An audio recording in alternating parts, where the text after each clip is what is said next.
Mga kabisaya, kumusta? Ug mayong adlaw kaniyong tanan. Inyong higala kabisaya Nonibi. Malipayon nga magpaambit na usab kaninyo sa minungdanong butang ang pulong sa Dios. Karon atong kutloon ang Roma kapitulo 5 bersikulo 8 nga nagkanayon. Apan ang Dios nagapakita sa iyang gugma nga ni kanato nga samtang kita mga makasasala pa, si Kristo namatay alang kanato. Kini nga bersikulo ingon og gipugos sa Dios ang iyang gugma nga ipakita sa iyang kusgan nga kamot. Ang pulong nga commendeth nagpasabot nga labaw pa sa paghatag. Ang pinakadako nga gugma nga nahibaluan nato sukad masukad mao nga ang Dios nga Amahan naghatag sa iyang bugtong anak nga namatay sa krus alang kanato nga maluwas kita.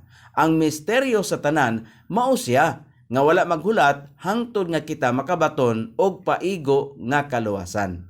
Salamat og maayong adlaw.